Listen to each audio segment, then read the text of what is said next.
All right, so there's a huge opportunity with digital products. Now, if you're viewing this and you're going, what's a digital product? That can be, an ebook, a course, a membership program, something that usually has to do with someone on this end talking, saying, I have expertise in this area. You'd like to be in this area.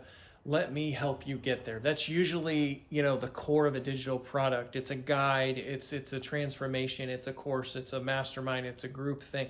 It's something that allows someone else to be engaged with what you're talking about, follow some sort of a program, some steps, some tips, and get to where you can take them. So when I hear people say that digital products are saturated, I can understand that. If you're on Facebook and Instagram, you probably see a lot of ads. Digital products are heavily marketed, but digital products that are a little more genuine and not copies of things that everybody has been selling for a long time, I think those are not too saturated. So I don't really have an example off the top of my head, but if you have an idea to do something, there's a good chance that someone else has already had the idea. It doesn't matter if it's an actual physical product, a service, some sort of a business angle, an arbitrage situation. There's a good chance that on this planet, somebody else has had the idea and probably tried. And I bet you there's people that have tried and also failed. So to compare yourself to, hey, it's too saturated or somebody's already doing this, I don't really think that's the right way that I would be going about it. I used to look at, I have this like magic bullet type software, or I have this new thing. And then as soon as I'd see someone else has already done it, then it's like, I don't know. Should I pursue that? And what I figured out with a little bit more experience is I actually want to see people doing what I envisioned would be a great idea. You'll have ideas in life that you think are your idea, and maybe you really didn't see any outside influence and it was your idea, and somebody else has had that idea and already created it and already failed or succeeded or both. I'd rather see an idea that I have already in the marketplace so I can see, there's a validation that something's happening. You can take someone that's already doing something and come in with your own fresh version of that and angle and your own personality and your own strategy and make it completely unique. And you got to remember that there's different people that are going to attract a different audience member.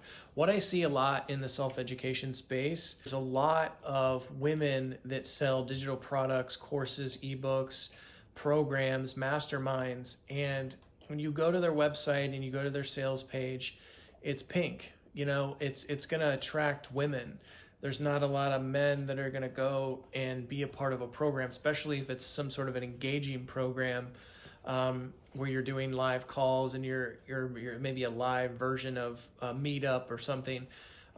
You're going to go to the place that you feel comfortable. So women are going to go to women. And I'm not saying that men are only going to buy from other men. I think women buy from men and men buy from women. It just depends on the positioning. A lot of the self-education products that women create are positioned to attract just women. If you had two individual people, one's a man, one's a woman, and they're completely similar. And I think that you need to make your thing unique. And I think, there needs to be a new spin on it or something fresh. But let's say a man and a woman had the exact same product idea, digital product. Let's say it's a course or an ebook or a program, mastermind or something. Those two people could have the exact same content and it's coming out of their mouth differently. They're highlighting some of the things from personal experiences and stories a little bit differently.